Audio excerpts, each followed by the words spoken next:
Assalamualaikum warahmatullahi wabarakatuh. Bismillah, alhamdulillah, wassalatu wassalamu ala rasulillah. Alhamdulillah, kita bisa bertemu kembali di perkuliahan sesi yang ketiga. Dan untuk sesi yang ketiga ini, saya masih memilih cara ini, ya. Sebenarnya idealnya secara daring, ya, pertemuan langsung, tapi karena masih ada kendala untuk melakukan itu, saya masih menggunakan ini, ya. Dan media video ini masih saya pilih untuk sesi yang ketiga ini dengan harapan apa? Karena memang dengan video ini setidaknya mahasiswa bisa mencermati, memutar beberapa kali. File yang saya tayangkan ini sudah saya kirimkan baik di Google Classroom maupun di iKelas. Mahasiswa bisa mengunduh dari salah satunya, ya. Sementara untuk presensi, saya masih menggunakan aplikasi iKelas. Dan ada sedikit perubahan, ya, terkait dengan perubahan settingan mahasiswa melakukan presensi. Mulai minggu ini saya mencoba, saya setting sesuai jadwal luring. Artinya perkuliahan kita sebagaimana jadwal yang tertulis, maka disitulah saya setting kapan mahasiswa mulai bisa melakukan presensi, dan batas akhirnya saya nyatakan ditutup manakala memang jadwal perkuliahan ini berakhir. Jika ada mahasiswa yang mengalami kendala dengan presensi, silakan menuliskan di Google Classroom pada menu forum, ya, bukan di WA, ya, di menu forum khusus bagi yang ada kendala. Yang tidak ada kendala ya tidak harus, ya. Ya, kadang-kadang juga wah, karena pengen sehingga lancar Pak, ya oke Pak, saya sudah presensi, ya boleh-boleh juga, ya, ya, biar mantap begitu. Nanti kalau yang ada masalah saya akan susulkan presensinya secara manual, jadi jangan khawatir. Baik, sesi yang ketiga ini kita akan mempelajari tentang research problem atau masalah penelitian. Ini bukan barang baru ketika teman-teman mahasiswa kuliah di S1, S2, ini sudah bertemu dengan topik ini dalam mata kuliah metodologi penelitian. Dan kita lagi-lagi karena Anda memang harus melakukan riset, dan itu adalah riset puncak yang namanya disertasi itu. Saya selalu mengingatkan untuk mahasiswa magister dan mahasiswa doktor. Jadi agak berbeda dengan jenjang strata 1 di mana Anda diberi bekal perkuliahan sangat banyak, ya, sejumlah sekian SKS, ya, 140-an SKS, juga luar biasa itu, ya, bekal teori yang dipelajari. Sementara kalau di jenjang strata 2, strata 3 di doktor ini, perkuliahan itu sudah tidak banyak lagi, ya.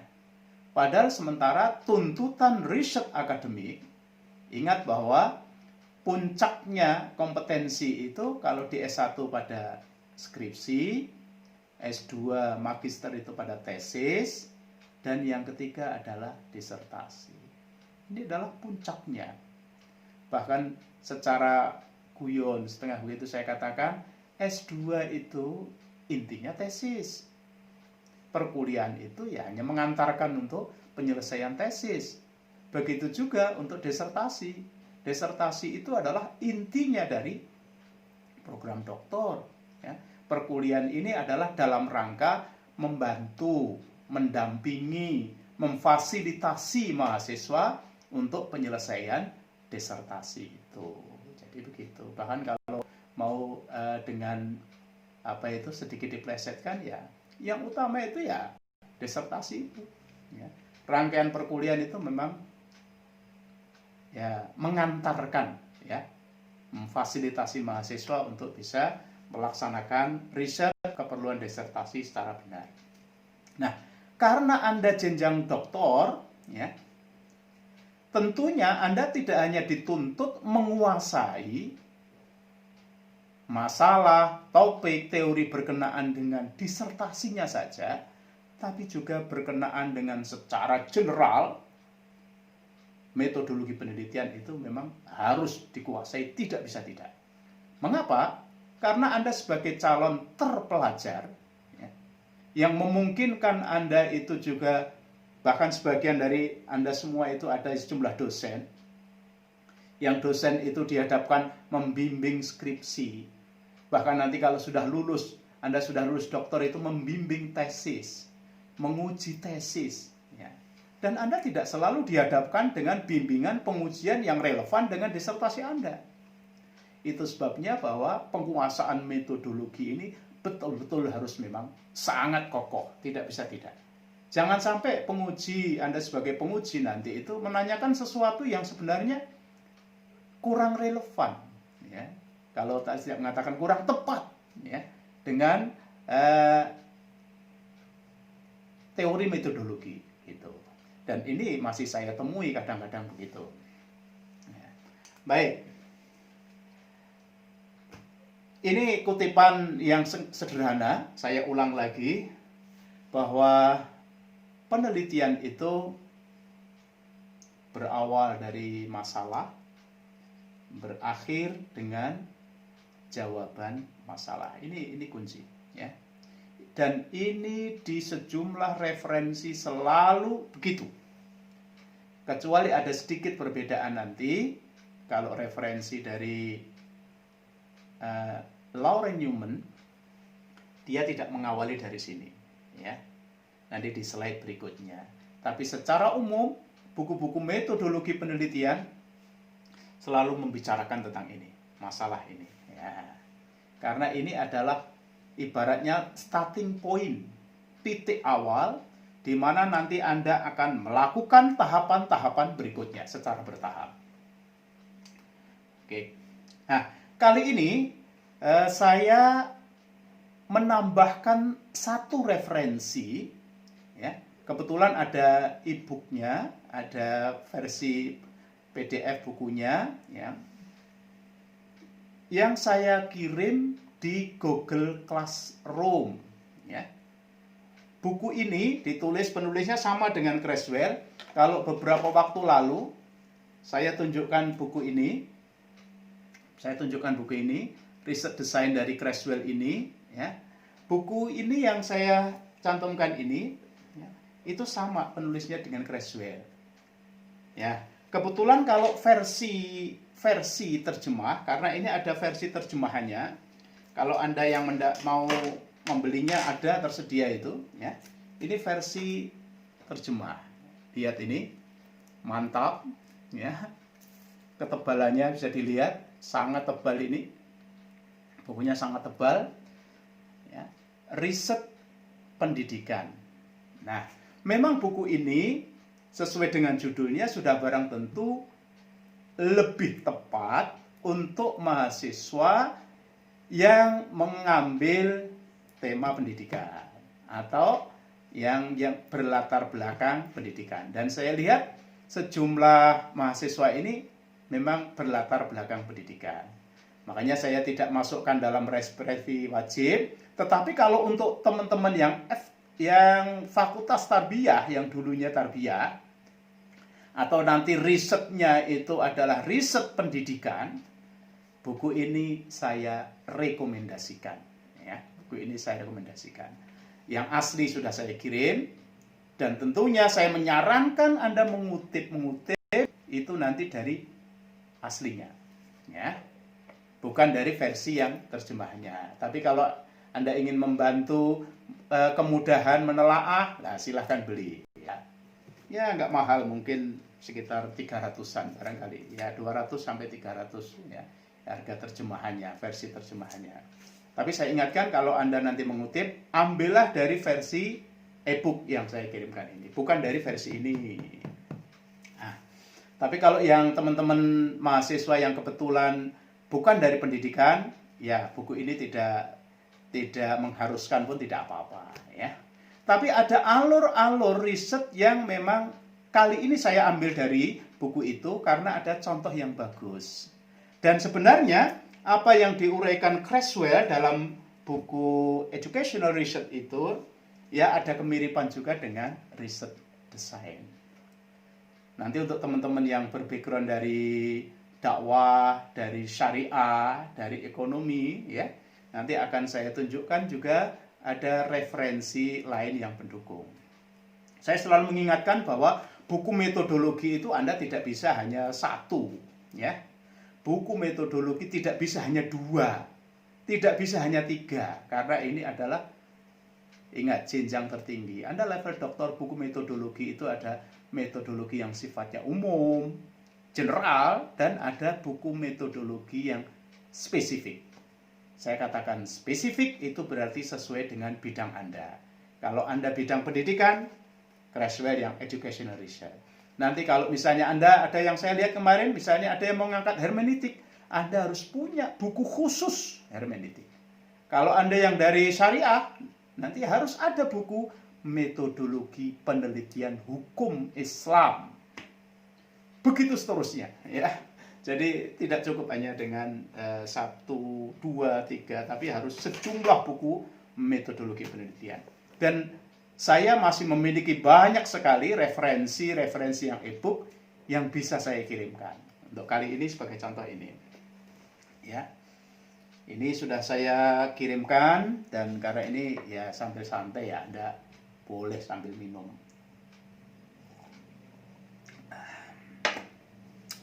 Baik. Ada beberapa kalimat yang saya kutip, halaman yang saya kutip. Ini halaman 3 dari bukunya Creswell Educational Research ini. Ini ada yang saya merah-merahi. Mengapa? Ya.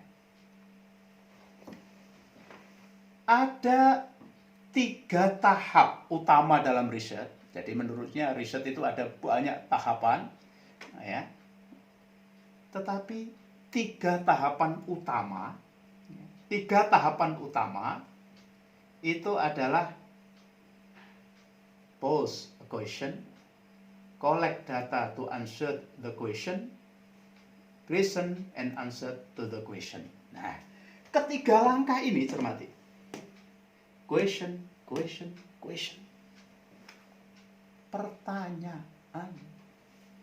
Nah, dan pertanyaan ini kalau konteks penelitian itu adalah masalah.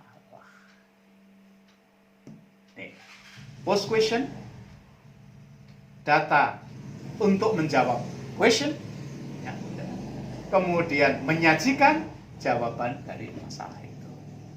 Jadi riset tidak bisa lepas dari question, dari masalahnya. Tuh.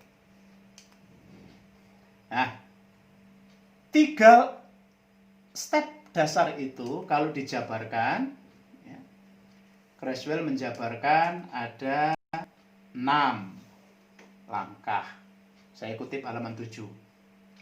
Diawali dari ini. Problem. Nah,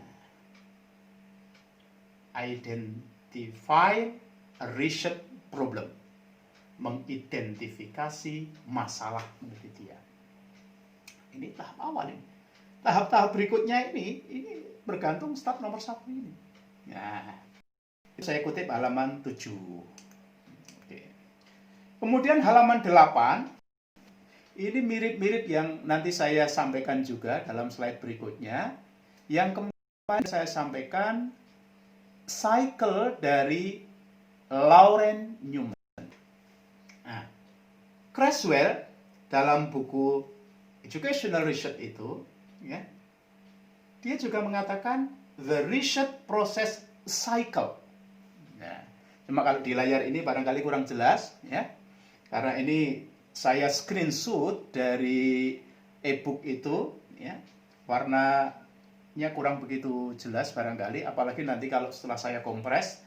Tapi kalau di file PDF-nya saya yakin sangat terbaca. Dan Anda bisa melihat juga di buku aslinya itu pada page 8, pada halaman 8. Ada 6 proses cycle ini, dimulai dari sini, tengah ini. Dari sini, identifying a research problem, kemudian reviewing the literature, terus begitu, ya, collecting data, analyzing, reporting. 6 tahapan ini sebagai suatu cycle, sebagai lingkar yang tidak pernah berhenti. Karena hasil penelitian yang sudah ada itu membuka celah untuk dilanjutkan ke riset berikutnya. Ya, begitu seterusnya. Sementara di halaman berikutnya dari Creswell itu ada flow of the research process through quantitative and qualitative research. Ya. Jadi hampir-hampir senada seperti bukunya Lauren Newman. Creswell ini alurnya itu alur yang flow, ya, alur yang flow, yang mengalir, yang ya kalau bukan cycle ya, tapi adalah dari yang urutan begitu, diagram alir kalau istilahnya begitu, makanya istilah flow chart itu flow. Ini diawali dengan research problem, literature review, question. Nah, ini beda dengan masalah penelitian, review literatur, pertanyaan. Pertanyaan ini bisa nanti fokus penelitian, rumusan masalah, atau pokok masalah. Nama bisa bermacam-macam. Dalam buku ini dikatakan sebagai research question. Di atasnya, paling atas, research problem. Ya, jadi ini lebih makro, lebih general. Di sini yang membedakan menurut Creswell itu ada beda tahap itu di sini. Dia mau pakai alur mana? Jalur ini atau jalur ini. Ya. Sebagaimana bukunya yang ini juga, ya, punya ini juga, Creswell ini memang menampilkan ada quantitative design, qualitative design, combined design. Kemarin tugas yang saya sampaikan, sebagian sudah saya review, saya lihat. Jadi sebenarnya begini, bahwa permasalahan yang ada, kalau Anda permasalahan ada itu dari jurnal itu sebenarnya memungkinkan. Ya, jadi permasalahan itu memungkinkan untuk dilakukan quantitative design, qualitative design, ataupun combine. Itu memungkinkan ya. Jadi memungkinkan itu berarti bahwa problem besar sebuah penelitian itu sebenarnya bisa saja menggunakan pakai jalur yang mana. Jadi kalau cuma analisisnya dalam tugas itu, ya, masalah yang spesifik yang diutarakan dalam kutipan jurnal itu lebih tepat yang mana, lebih cocok yang mana. Saya minta untuk menilai tepat nggak pilihan dari penulis itu menggunakan jalur itu. Kemudian kritisi kalau dia tepat, mungkin nggak, misalnya begitu loh, mungkin nggak jika itu riset serupa, pertanyaan serupa dijawab dengan desain yang lain. Oke.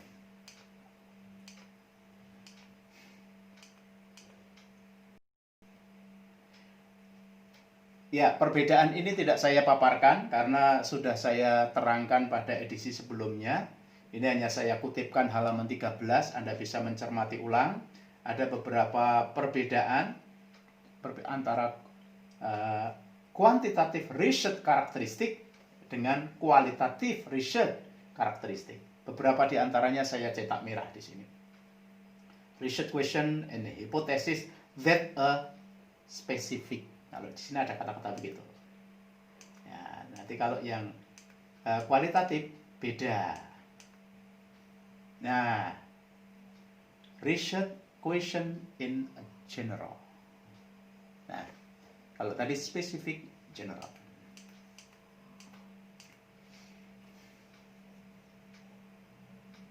Ya, gambar atau figur 1.4 halaman 20 di sini. Ini adalah alur dari kuanti, kuali, combine. Kombinasi, ya. Yang ujungnya kalau kombinasi di situ ada mix, method research, action research. Sementara kalau yang kualitatif di sini ada grounded theory research, ethnographic research, narrative research. Yang kuantitatif di sini ada experimental research, correlation research, survey research. Ya.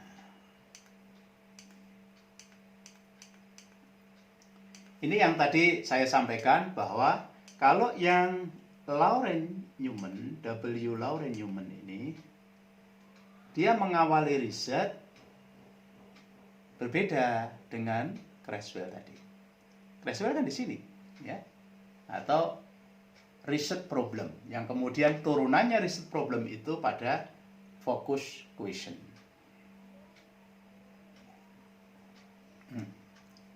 Ini yang Newman berbeda. Newman itu di sini select topic.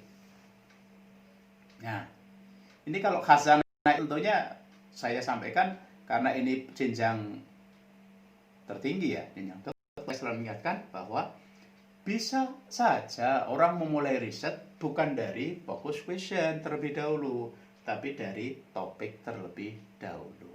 Begitu. Bahkan untuk yang kuantitatif maupun kualitatif ada kemiripan. Ya, ini aslinya. Nah, tetapi berbeda. Nah, di sini. Kemarin sudah saya sampaikan itu, ya. Acknowledge social self. Ini sebagai tahap 1. Kemudian adopt perspektif. Ketiga, keempat, kelima, keenam, ketujuh sama antara kuanti dengan kuali. Dan dua-duanya menurut Lauren tidak bisa untuk tanpa dipandu, tanpa dibimbing oleh teori. Hanya memang bedanya, saya ulangi lagi bahwa tingkat keketatan, ya, istiqomahnya memang berbeda antara kuanti dengan kuali. Ya, itu memang karakternya begitu. Kita nggak usah mempermasalahkan begini, ya. Memang masing-masing karakternya keunggulan begitu. Cuma saya ingatkan kalau Anda kebetulan jadi penguji skripsi di tingkat S1, ya, kadang-kadang ya bagus, tetapi Anda memilih pertanyaan yang terlalu mendasar yang menjadikan mahasiswa betul-betul tidak bisa berkutik untuk menjawab. Saya pernah menemui itu misalnya. Ya, jadi kebetulan pengujinya itu memang kualitatif minded gitu. Sementara skripsi yang diuji itu kuantitatif, menghubungkan antara sarana belajar dengan prestasi belajar. Langsung pengujinya mengatakan, coba pikirkan, sarana belajar dengan prestasi itu nggak usah diteliti pun kan sudah tahu jawabannya kan, jelas ada hubungannya kan. Nah, kalau pertanyaan begitu, mahasiswa yang lagi belajar riset tahap korelasi kan langsung tidak berkutik betul-betul, kayak mati kutu, ya. Kayak catur itu disekak pakai kuda yang nggak bisa, kesulitan menjawab. Nah, tentunya akan bijak manakala, ya, maka menurut saya Anda harus bijak dalam memilih pertanyaan. Nah, ada beberapa hal yang harus menjadi pertimbangan sangat cermat tentunya, ya, ketika Anda akan memilih select topik itu. Memilih topik itu apa? Nah, mengapa ini perlu pertimbangan yang sangat cermat? Ingat bahwa, ya, disertasi sebagai karya puncak itu Anda itu betul-betul menuntut kekuatan teori dan metodologi yang tinggi.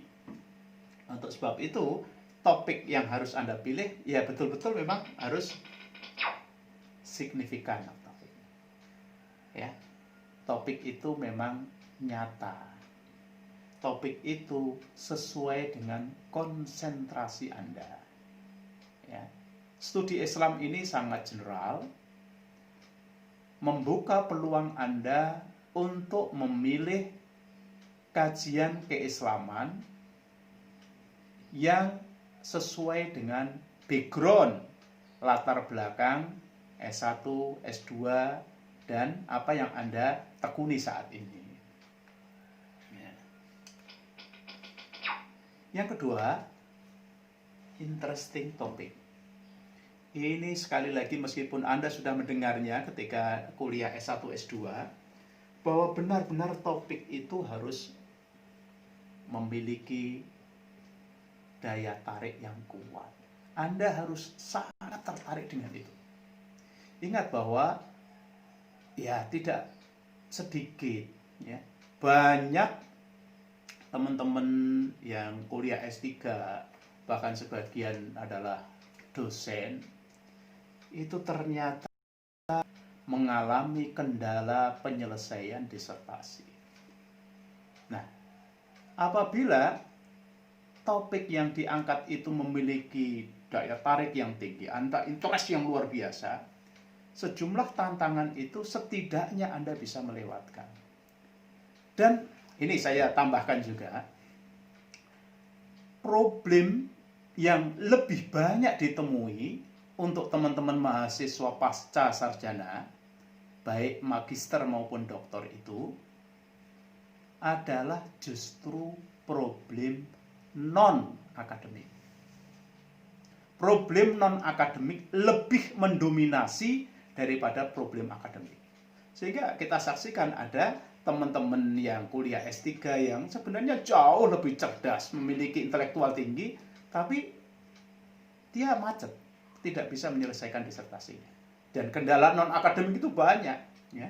Komunikasi dengan promotor, komunikasi dengan pembimbing, ya, dengan penguji, ya, dengan yang diteliti, mungkin problem keluarga, ya, problem institusi, dan lain-lain itu lebih banyak.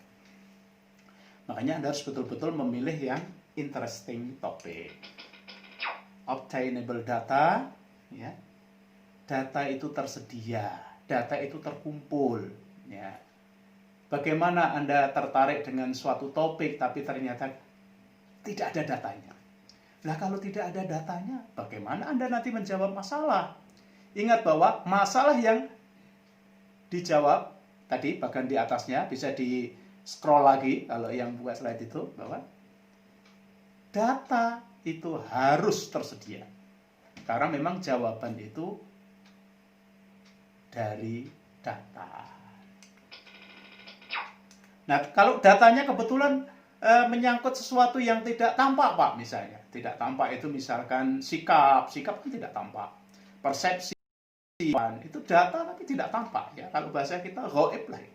Siapa yang bisa melihat kemampuan? Siapa yang bisa melihat persepsi seseorang? Ya, kita menggunakan asumsi bahwa persepsinya, sikapnya itu adalah penampakannya. Kalau wawancara misalnya, kita menduga sikap itu dari mana? Jawaban-jawaban, penjelasan narasumber, penjelasan informan, itu dianggap. Jadi sifatnya itu kalau bahasa agama kita, dzon, menduga kuat, ya, berdasarkan apa yang kita peroleh, baik tertulis, lisan, ya, itu sebagai dzon, dugaan kuat, ya, yang memang tidak bisa qat'i kalau kaitannya dengan misalkan sikap, kaitannya dengan begitu. Kita harus yakinkan ada obtainable data. Nah, ini satu yang tidak kalah pentingnya, ini manageable topic. Ya. Topik yang Anda angkat itu Anda harus bisa memanage, mengelola, dan akhirnya ujungnya menyelesaikan. Nah, percuma saja topiknya itu menarik, datanya tersedia, sesuai selaras dengan latar belakang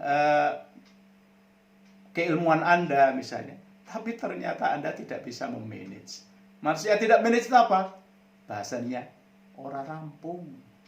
Nah, Anda harus memilih yang memang perhitungan cermat Anda ya signifikan, interesting, obtainable, tapi juga bisa diselesaikan. Oke, ini Anda baca sendiri, ya. Yang terakhir aja saya katakan, ada keberanian. Ini saya ulang lagi ciri riset yang sebelumnya, bahwa ya Anda mengangkat sebuah topik, sebuah masalah itu ya Anda dituntut harus punya berani mengangkat itu. Ya. Kalau Anda nggak berani, misalnya tipenya tidak mudah komunikasi dengan informan, ya Anda jangan pilih yang itu dong, ya. Nah, berikutnya ini yang saya ceritakan di bagian awal. Jadi saya kutipkan cuplikan contoh penulisan latar belakang dari Creswell, buku Educational Research, halaman 29. Nah, ini mungkin kurang jelas kalau versi video ini ya. Versi video ini kurang jelas. Silahkan dilihat di soft file yang saya kirim. Itu halaman berapa tadi? Halaman 29, ya, halaman 29.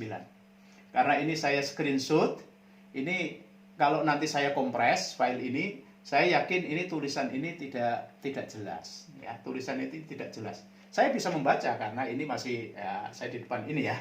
Tapi kalau Anda membaca nanti dalam rekaman video, saya yakin kurang jelas. Silahkan dilihat di buku aslinya, ya. Atau kalau buku di terjemahannya juga ada. Terjemahannya ini, kalau di versi terjemahan itu yang halaman 29 ini diterjemahkan halaman 5859. Ya, ini memang beda. Makanya kalau versi terjemah itu menjadi lebih panjang. Halaman 29 aslinya di sini sudah halaman 59, ya. Itu sebabnya memang lebih tebal jadinya.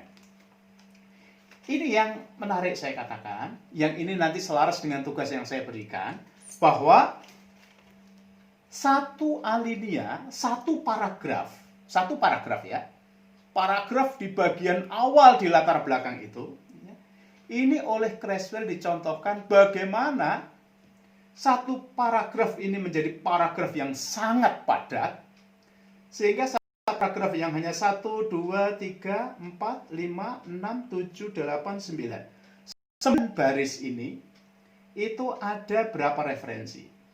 Henderson and Matt 1, ya.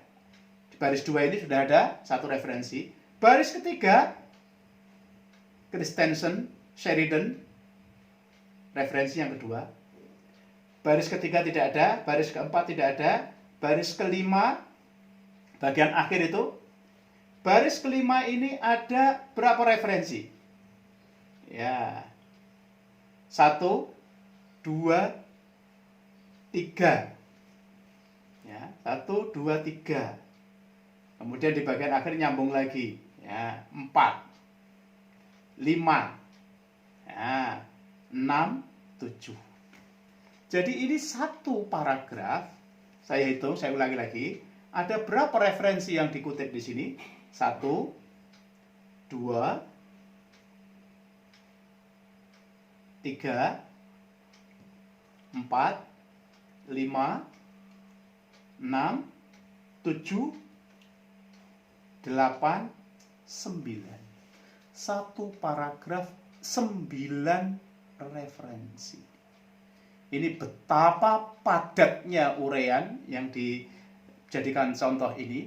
Ya. Ingat bahwa latar belakang masalah ini memang, ini ibaratnya memang muka kita, face kita. ya, di mana orang akan memutuskan untuk oh ini layak atau tidak, oh ini bagus atau tidak, itu diantaranya ya melihat di bagian awal ini.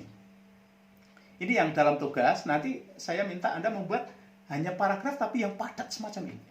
Ya. Satu paragraf sudah ada 9. Ya. Ini secara ringkas ya. Jadi setiap statement itu ada referensinya, bisa 1, bisa lebih.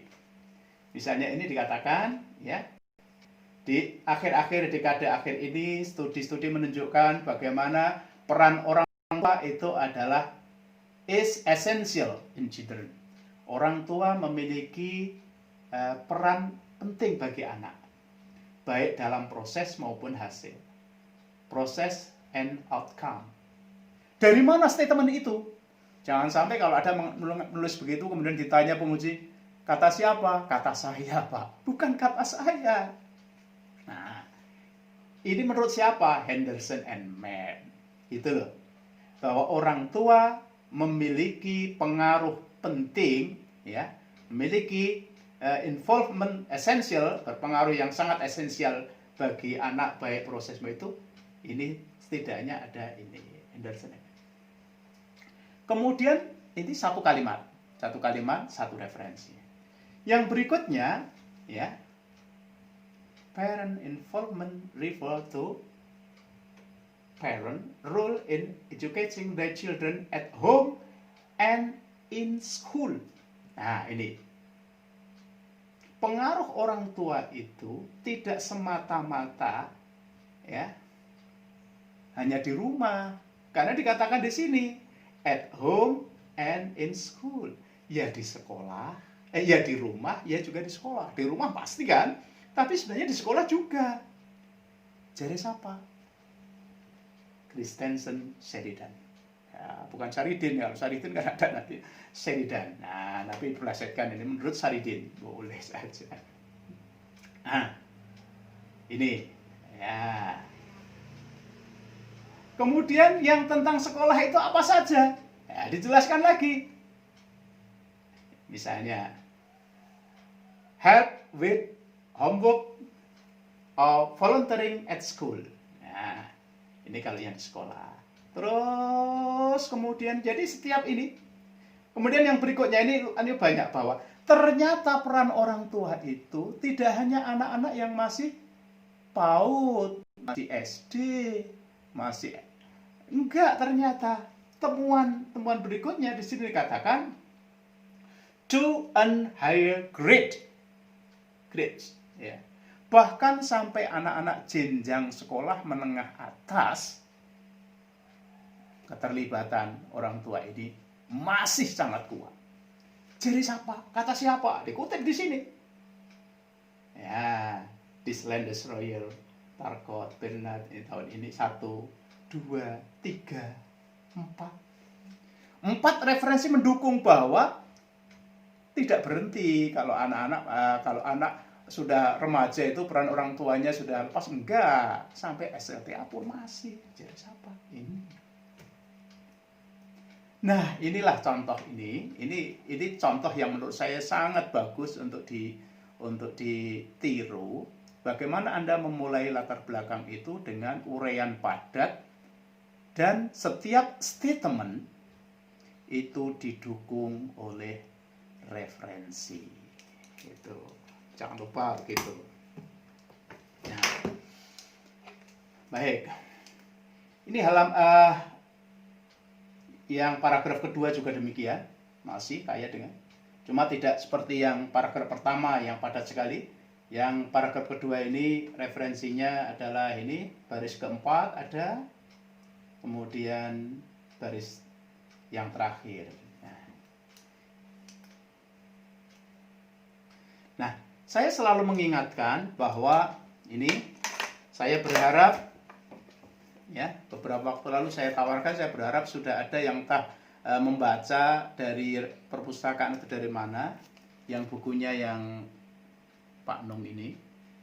Sekali lagi saya katakan, meskipun buku ini bahasa Indonesia, saya sendiri berguru langsung dengan beliau, jadi ibaratnya sanad ilmu tersambung ini tersambung karena saya berguru dengan beliau langsung, ya, sejumlah mata kuliah metodologi, mata kuliah filsafat ilmu, saya berguru langsung dengan beliau.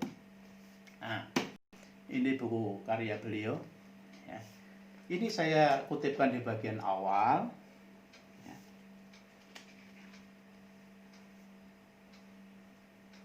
Ini saya ingatkan dari buku ini bagian awal dari bukunya Pak Nung ini. Ya, hal tertentu saya tandai ini pun untuk memudahkan. Ya, untuk level S3, wah ini Anda kan levelnya S3. Bahwa problematik penelitian dan pengembangan ilmu itu menurut beliau mestinya harus disesuaikan dengan levelnya. Kalau level S1 barangkali, ya, masih sifatnya itu terbatas, variabelnya terbatas, ya. Kalau S3 itu tuntutannya apa? Perlu diganti dengan berpikir konstruktif. Ya.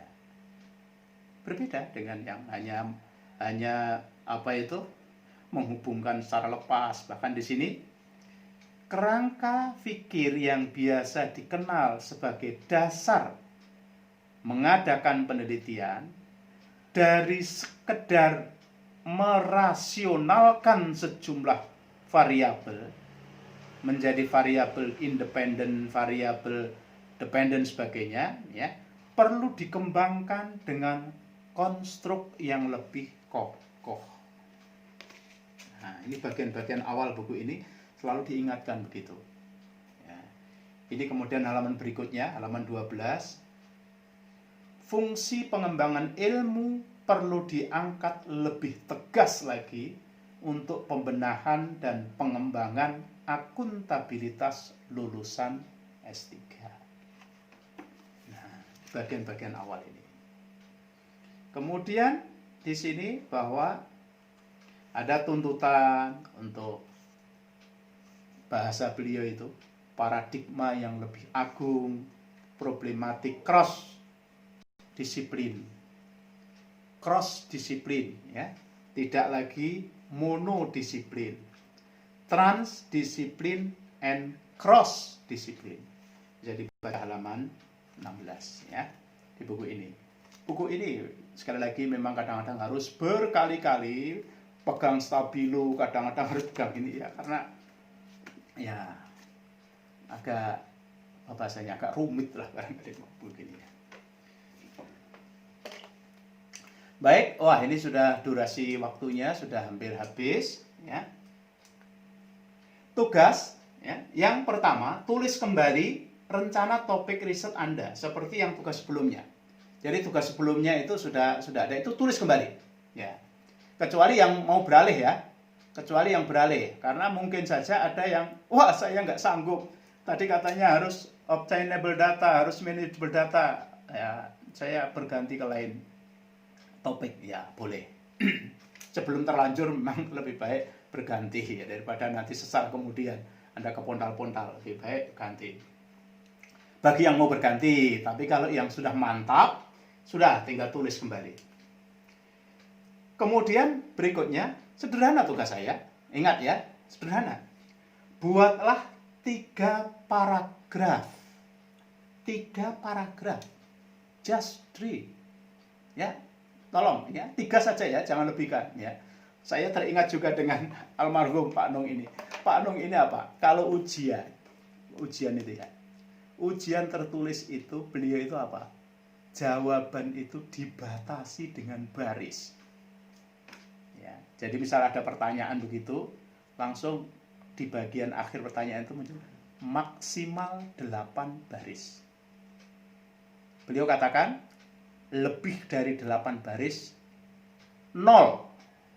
Coba, saya pernah menanyakan suatu saat pada beliau, ya, Prof, mohon maaf ini, kalau jawaban melampaui dari tertulis kok 0 itu bagaimana? Beliau kemudian menjelaskan, kalau ada mahasiswa yang menjawab lebih dari 8, kata beliau, kata almarhum itu sebenarnya mahasiswa itu tidak paham Dan saya tidak mau dibikin pusing oleh mahasiswa yang tidak paham. Saya teringat katakan beliau begitu. Nah, untuk itu ini biar Anda juga tidak merepotkan saya untuk menelaah begitu banyak itu. Just 3 paragraph, hanya 3 paragraf, ya, sesuai dengan topik itu. Ya. Tetapi seperti contoh yang tadi saya katakan, buatlah secara padat ya, dengan sejumlah referensi mutakhir yang relevan. Jadi saya tidak menuntut banyak untuk yang tugas ini, just 3 paragraph, hanya 3 paragraf saja, ya. Tapi 3 paragraf itu didukung oleh referensi yang mutakhir dengan statement yang padat. Kayak tadi contohnya, 1 paragraf bisa sampai 9 referensi. Kemudian setelah itu, ya, apa selesai? Enggak, masih ada, ya. Jadi jangan hanya saya yang rekaman saja, ya. Kemudian lakukan perekaman. Ya. Kalau Google Meet kan sebenarnya ini bisa dipresentasi, ya. Tapi kalau presentasi dengan kondisi begini, kadang-kadang nyambung, kadang-kadang urutannya juga bagaimana. Udah, Anda merekam sendiri, durasinya 5-7 menit. Ya. Yang direkam apa? Itu tadi, pilihan topik Anda dan penjelasan 3 paragraf itu. Jadi 3 paragraf itu, jangan keluar dari itu. Dari itu 5-7 menit. Jadi saya batasi di sini. Jadi jangan melampaui 7 menit. 5-7 menit. Kompres video sehingga ukuran file maksimal 10 MB. Karena biar untuk memudahkan sih, nanti kalau lebih dari itu kasihan, karena video ini saya minta teman yang lain melakukan komentar gitu. Unggah dalam YouTube, kirim alamat atau linknya dalam menu forum. Ingat di sini, ini bukan tugas, bukan di menu tugas, tapi kalau kemarin saya katakan jangan di tempatnya, apalagi di WA. Aduh, mohon maaf teman-teman yang mahasiswa. Kalau dikirim ke WA, apalagi Japri, Allah, saya bisa keteteran karena saking banyaknya grup dan juga dokumen itu kadang-kadang terhapus. Karena saya tidak mau juga hang, bisa drop karena banyaknya pesan-pesan panjang. Ya. Jadi kalau kemarin itu adalah di menu tugas, ini di menu forum linknya di Google Classroom. Ya. Kemudian setelah di menu forum, jadi linknya ya, bukan videonya loh ya, ingat linknya saja. Mahasiswa yang lain minimal memberikan 2 komentar kepada topik yang diajukan. Artinya setiap mahasiswa memberikan komentar pendek secara tertulis 2 mahasiswa lain. Kalau ini boleh lebih. Jadi misalnya kebetulan ada yang muncul ya, misalnya Ahmad sudah upload, kemudian yang lain komentar. Kemudian setelah komentar Ahmad, ada komentar lagi yang Sulastri, ya, minimal 2, lebih boleh kalau ini. Ya komentarnya Anda bisa sifatnya mengkritik, sifatnya menanyakan, boleh saja. Ya, tertulis. Nah di situ.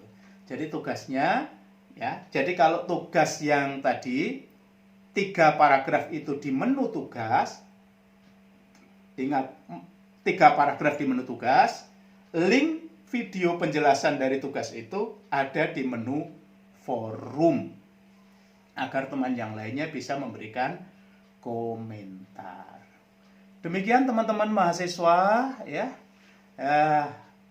Narasi agak panjang sedikit daripada sebelumnya ini. Semoga bisa memberikan ya sedikit penjelasan tentang tema perkuliahan kita kali ini. Saya harap betul referensi yang saya sampaikan tidak menghiasi folder saja, tapi ya tetap untuk ditelaah ya. Begitu juga dengan ringkasan file yang PDF ini.